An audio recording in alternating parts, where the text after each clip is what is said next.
Hi, everyone. I'm Rob. I'm Smitty. I want to welcome you to Chipola's Fifth Quarter podcast. As you've heard me say before, we like to pride ourselves in the fact that our School of Business and Technology was ranked fifth best in the nation, Smitty. Fifth in the nation? Fifth best in the nation. So in Oh, addition my. to us talking about sports and things of that nature, we do pride ourselves here at Chipola College in our academics. So if you're a senior in high school thinking about the future, thinking about what's that next step, we encourage you to check out the School of Business and Technology. Or maybe you've been out for a little while and maybe you don't like your current place of employment or you don't like your job, thinking about a career change in the times that we're living in. We encourage you to check out some of the certificate programs and things that we offer here at Chipola College. We also want to thank the awesome media team here at Chipola College. They do such a great job for us. So with that being said, Smitty, buddy, we spent about 2 weeks. You know, we haven't been back in the studio. Here we are. Enjoyed a great Thanksgiving, and I hope y'all enjoyed Thanksgiving as well. Absolutely. Smitty, the regular season of college football has come to an end. Let's go ahead and get this out of the way, man. It was an inning fitting for Florida State this season. On a whiffed onside kick, the Florida State falls to the Florida Gators in their pretty much bowl eligibility at stake for the season for both teams. Florida State falling to the Florida Gators 24-21. It was actually back and forth, I'm not going to lie. I mean, it was ugly football through and through. I think both fans will agree to that, but it was a nail-biter, I'll say that. And, Smitty, I just want to add to that. There was about two blown opportunities where we had to get back in this game. The first one, our defense there, that first half was playing great. And then you notice there was the drive where Florida punted back to us. We ended up bobbling the punt, giving it back to Florida in great field position. That was the first one. And then there at the end, had a chance to at least tie it up, if nothing else. Mm-hmm. And then the onside kick, I heard somebody make the joke today. He said it was almost like Charlie Brown was out there kicking it, except Lucy was not there to move the football in this episode. The Noles falling to the Gators 24-21, Smitty. But I will say, if I could just play devil's advocate, Nole Nation, keep your heads up. We still got a long way to go, but we have improved within the last couple of years. Norville coming in last year, between COVID and everything else going on. Smitty, we only had 3 wins. Now we've improved to 5 wins, and I use that term loosely. We have improved. I don't see no reason why this young Florida State team doesn't keep their heads up going into 2022, and maybe we'll find ourselves at postseason in a bowl game next year. No doubt about it. I mean, there is a good foundation found within the Florida State team in all aspects. It's all a matter of getting the reps in, having those experienced guys help share the knowledge between the new recruits coming in and so forth. Matter of fact, I did read up where after the game, Mike Novell and his team was going to go ahead and start scouting for recruits. Yeah, that probably would be the smart thing to do, Smitty, considering how we need an offensive line. Jordan Travis is a sophomore. He'll be back as a junior next year. So we got something to look forward to as far as a quarterback, but we need an offensive line. We need 5 solid men up front protecting this young quarterback that we got. Right, and give credit to Jordan Travis, even despite the offensive line not being as strong as the previous seasons, but he was able to move around, get the first downs, get the yardage necessary to stay in the game and help Florida State deliver wins here and there. Yeah, and it really showed. Look at the stats. Had 145 yards rushing, 203 passing yards. It racked up 348 total yards against a decent Florida Gators team. Now Florida, on the other hand, had a very disappointing season, Smitty. Getting rid of Dan Mullen in Week 11. They fall to Missouri. I want to say it was in one overtime, double overtime, something like that. They fall to a young Missouri team, and the administration there in Gainesville says, okay, that's it. We got to part ways with you. And then here comes the interim head coach, and they find a way to win against Florida State. And it all stems towards the quarterback for Florida. The backup quarterback that they filled in for, I forget the name of the starting quarterback at Emory the time. Jones, yeah. Anthony Richardson. Yes. Yeah. Richardson had a ball game. Yeah. I'll go ahead and say that right now, despite me being a Florida State fan. Richardson had a complete ball game against the Florida State defense. He made the correct throws necessary. Maybe an interception, maybe if I remember correctly, and all that. But he got the job done for the Gators. Props off to y'all. Yeah, my hat's off to the program down there in Gainesville. It's my understanding, Smitty, they found their next head coach, Billy Napier from Louisiana Lafayette. They sealed the deal with him. And that there seems to be some speculation, Smitty, that now what you're going to see is a lot of these D1 colleges, Power Five schools. They're going to go after these young, hungry coaches that have never had a shot at a Power Five school in a sense of like D1 or even D2 in a lot of cases. It's starting to begin a great shift and have a make it or break it moment for these young coaches. Mm-hmm. But sticking to the rivalry game, the big game, Michigan, Ohio State. What a game. Michigan finally beats those darn Buckeyes. It was no contest. I think it was the total, let's see if I can pull it up, 42-27 in Michigan's favor. The rushing yardage just completely destroyed the Ohio State, knocking them completely out of the playoffs. And it was an answered prayer, Smitty. I'm going to be honest with you. I've never been a fan of Ohio State. In my opinion, I think their program is just a tad bit overrated.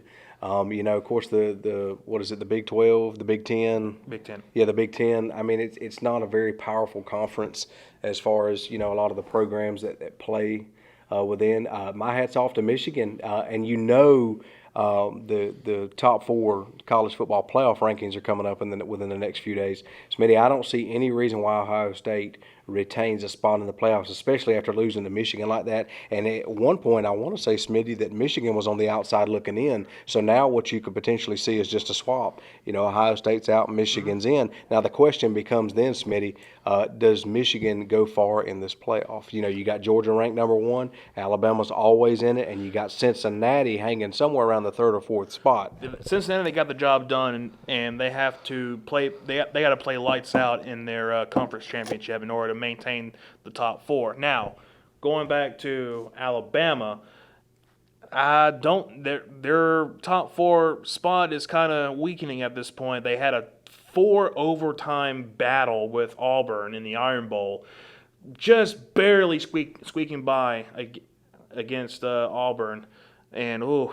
Smitty, I'm going to be honest with you, though. I think Alabama stays in the top 4, even after, in my opinion, a terrible performance against a 6-win Auburn team. I still say Alabama stays in just because they're Alabama. I mean, we've seen Saban's Tide lose 1 or 2 games, here and there the last 5-10 years or so, and somehow they still find themselves either in the playoff talk or when the BCS era was still here, they've managed to secure a number 2 spot. Great teams find a way to win. Yeah, great teams find a way to win. But, Smitty, it makes me question the legitimacy of this 2021 Alabama Crimson Tide team. You look at Auburn, Brian Harsin out of Boise State, they hire him. I want to say he's going into his 2nd year. They find a way to be bowl eligible, get 6 wins, but then they come up against what people would claim is a very good Alabama Roll Tide. And it takes it into 4 overtimes. I mean, it takes 4 overtimes to win. Now, granted, we just said great teams find a way to win, and I'm certainly not negating that. I'm just highlighting the fact that, this 6-win Auburn team was hungry to try to upset the Alabama Crimson Tide, and it begs the next question. Alabama plays Georgia in a week in Atlanta for the SEC Championship. Smitty, if I could just have a friendly wager with you, my money's on the Dogs. I mean, 12-0. They've looked the best that they have played all season. Dogs have been playing lights out. Their defense is certainly stout. And if Alabama struggles against Auburn like they did, they better find some adjustments, and they better find them quick. Not to mention, they struggled against a very young and very disciplined Arkansas team, as well as Texas A&M, which they lost as well. So Georgia is slicking their chops right now. Yeah. I'm suspecting Georgia's going to have some mighty grudges against Alabama coming up in this SEC championship. Well, I mean, and it's the classic case of student versus teacher. It's no surprise that Kirby Smart was the defensive coordinator under Saban for a few years at Bama, and he was even a part of some of their national championship runs. But Smitty, he's been at Georgia now, 4 or 5 years now, and he has really transformed Georgia's program from the laughing stock to, hey, Georgia's starting to creep into the playoff conversation. Now Georgia's at the number 1 spot and has held that number 1 spot for a few weeks now. And they're not going to be green in the playoff situation, because remember, a couple of I think 1 or 2 playoffs ago, they were in the contention. They actually played against Alabama in the national championship. Yep. So we know that Kirby Smart's dogs in the past can hang with Saban's Roll Tide. Obviously the last time these two teams met, I want to say it was in 2019 for the national championship, 2018, 2019, and that was when a young Tua Tagovailoa comes into the game, and that last minute, at what seems like throwing up the prayer, Smitty, he just finds a way to win and beat a very good Georgia team. oh yeah, that was a miracle catch, a miracle throw. Yep. And so Will history repeat itself? We'll find out in a week, my friend. So moving on, Smitty, that's regular season college football. So all you college football fans, all we got to look forward to is conference championships and playoff runs. But let's move on up to the pros. Smitty, how about those Dolphins, man, taking on Carolina this past Sunday? I was surprised. Yeah. I was like, is this really happening? Yeah. Where has this been in the past few weeks? Exactly, and very few teams have started out 1-7 and have rapidly improved. The Dolphins improving to 5-7. Again, I use that term loosely. If I have any fellow Dolphins fans that watch the podcast, the Dolphins winning 33-10 against the Carolina Panthers. We've been on a 4-game win streak, Smitty. And I'm going to be honest with you. After starting 1-7, I thought we're going to go down the tube. We'd be lucky to win 3 games. Here we are, finding ways to win. Racking up a 5-7 record. And Smitty, now the conversation has shifted from this Dolphins team is a joke to we could potentially run the table, win out, and secure a wild card spot. And Smitty, let me make my argument for that, if I may. Okay. Let's ignore stats for a minute. Let's ignore all of that, even though Tua is back. And anytime Tua's been in the game, the Dolphins have been playing lights out offensively, what they can. So as it stands, we got the New York Giants up next at home. That's December 5th. December 19th, we got the Jets at home. Smitty, I see no reason why the New York Giants and Jets do not fall to the Dolphins. I don't think there's as equal of a matchup because the Dolphins' defense so far has been playing lights out. You got Xavier Howard, Byron Jones, you got Jalen Phillips. We got a stout secondary.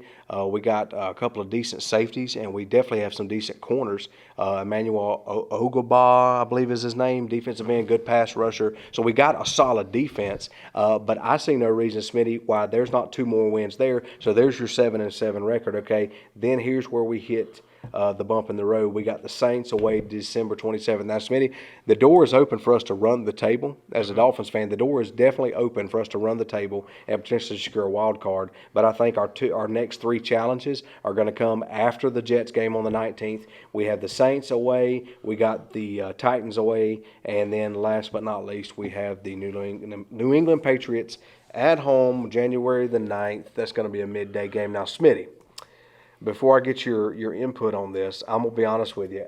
I definitely think that we could beat the Titans at Nissan Stadium because they don't have Derrick Henry. Now, I'm not shying away from Tannehill or anything like that, but I do think we have a decent enough secondary, and I think Tannehill has relied on Derrick Henry for the majority of the season. Now that Derrick Henry's not there, now they're going to become more or less a one-dimensional offense because Adrian Peterson's a little older. He doesn't necessarily have the pizzazz that he did, 10, 15 years ago. Okay. There's a caveat to that, though. Titans have backups at the ready to fill in that giant gap that Derrick Henry has. They also signed Adrian Peterson to that group as well. Right. So he might not be in his prime per se when it comes to his running game. However, they have pulled out wins every here and there in order to make them still playoff contentions.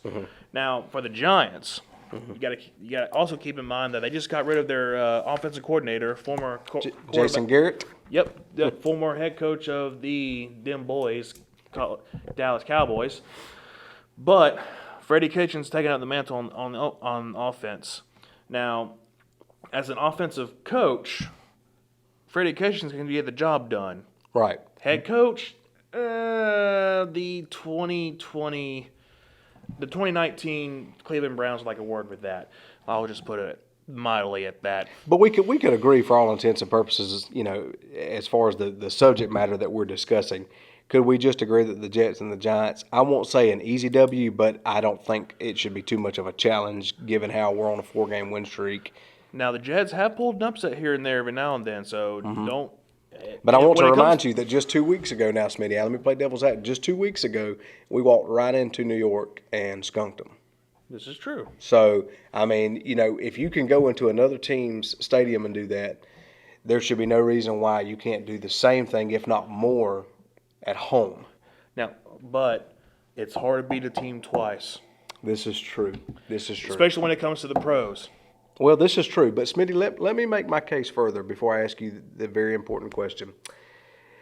So, the AFC playoff picture. So, we talked 2 weeks ago about how if the season were to end today, who would be in. So, let's revisit this 2 weeks later. It's updated. Let's look at the AFC because this is where the Dolphins are in the AFC. So, as it stands, the Baltimore Ravens would be in first in the AFC North. But now, Smitty, here's the deal. Here's where the Dolphins could potentially run the table and secure a wild card spot. Baltimore's remaining schedule is at Pittsburgh. I think the Ravens will probably get the Steelers, considering how they lost to the Bengals just this past week. That's beat them. It was a slaughter fest. I mean, slaughter fest. Okay, but then it's at Cleveland, the Browns. I mean, that could go either way. They've been struggling here and there, and they've lost some tough games. Right, so right. Okay, that's a toss up. Okay, so Smitty, let's just go ahead and assume Pittsburgh and Cleveland is a win for the Ravens on their remaining schedule. But then here's the kicker. Versus Green Bay, I say that's a loss. At Cincinnati, the Bengals, I say that's a loss. And especially since, the Baltimore Ravens come to town Thursday night here a couple of weeks ago and the Dolphins beat them. I mean, and Lamar Jackson was in. They had most of their starters in, and we still found a way to beat them. So Green Bay, Cincinnati, I say Baltimore loses that one. Then they got the L.A. Rams. That one could go either way as well. I'm going to say a loss. So I say there's 3 straight losses. They're taking them to 8-6, and then versus Pittsburgh again. You just said it's hard to beat a team twice. So I say it's 50-50 that Pittsburgh wins one of these 2 games, obviously. Right. And there's going to – and I'm pretty sure with the rivalry between Baltimore and Pittsburgh, it's going to be a slugfest either way. Oh, absolutely. One of them is going to win either by a field goal or by 6 points. Absolutely. But could we just agree – they'll probably beat Pitt first time out, then at Cleveland. Well, let's just say they win that. But then you got versus Green Bay, I say a loss. At Cincinnati, the Bengals, I say that's a loss. Versus the L.A. Rams, I say that's a loss. So there's 3 straight losses right out of the gate, finishing 8-6. But that's just my take on it. Right. But here's the caveat. Look at the AFC East. Look who's coming back up. You thought they were dead, but you're wrong. New England Patriots are back on top in their division. Yeah. And Mac Jones, oh my goodness! Okay, are we seeing another dynasty? Don't you say it. I'm not saying Smitty. Don't you say it. Don't you say it. Do not. Don't you put that evil on me, Ricky Bobby. So I'm not saying the one who shall not be named, but are we seeing glimpses of another dynasty in the making? Let me just continue to make my argument here because I feel my blood pressure rising just thinking of his name. I'm not going to say it, but I'm thinking of his name right now.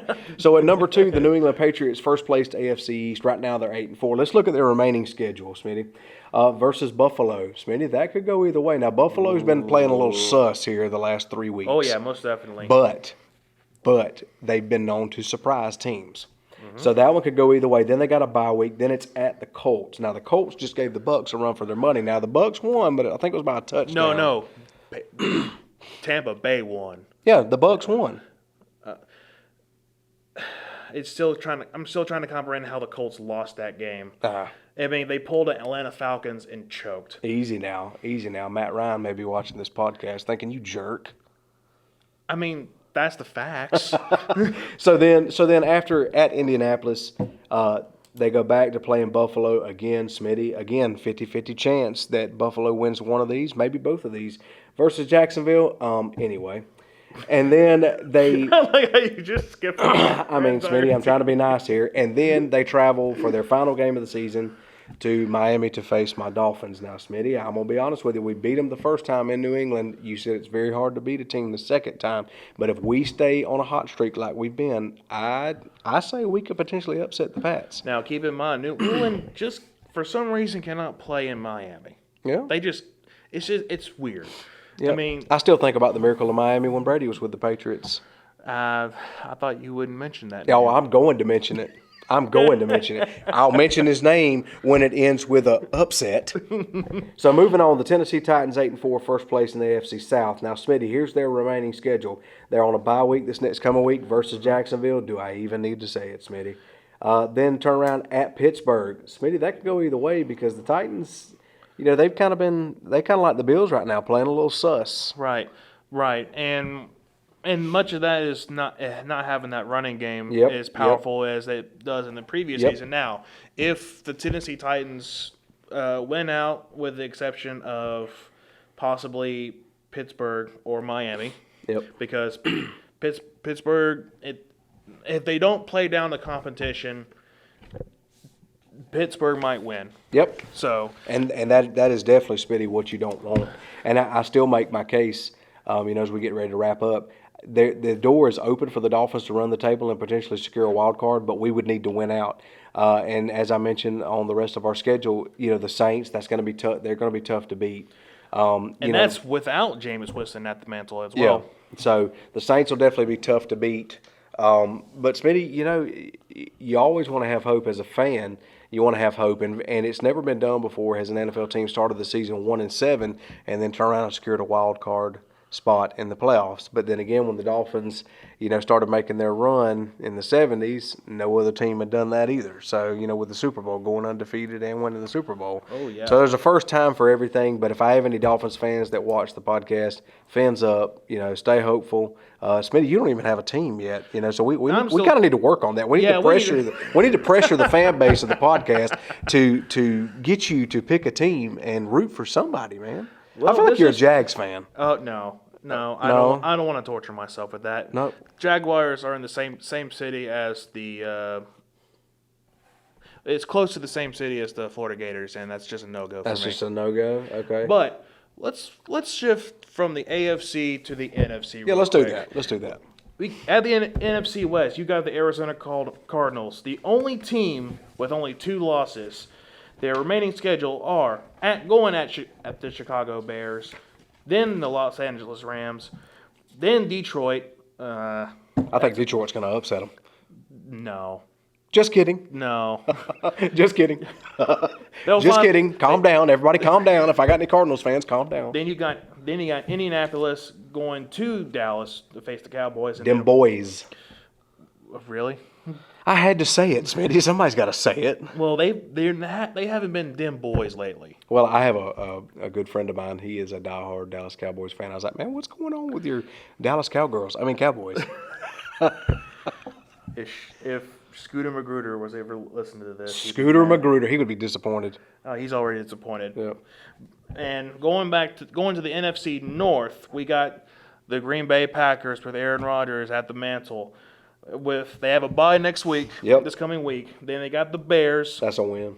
Oh, absolutely. Then you got Baltimore. That's a win. Ooh, I don't know about that. Smitty, let me jump in here. You got a bye week. Chicago, that's going to be a win. Baltimore, I say that's a win. Really? Yeah, I say that's a win. I say that, you're talking about the same Baltimore Ravens defense that faced a mediocre Miami Dolphins offense, and we found a way to win. And we didn't even have all of our good players in. I think Parker and Will Fuller, the fifth at wide receiver, were out on injuries, and we still found a way to win that game. So you're talking about a very healthy Green Bay Packers team that could go in and potentially run the table and just show everybody up in the NFC. Well, that depends if Aaron Rodgers is hungry or not. Yeah. Even with a messed up toe, he can still find ways to win. Mark my words. Yeah. And then to wrap it all up, they got Cleveland coming into their territory at Lambeau Field. Then you got Minneapolis. That's a win. Yeah. And then the Lions. The Lions. I'm sorry. I am hoping that the Detroit Lions win at least one game for their head coach. He seems like an awesome guy.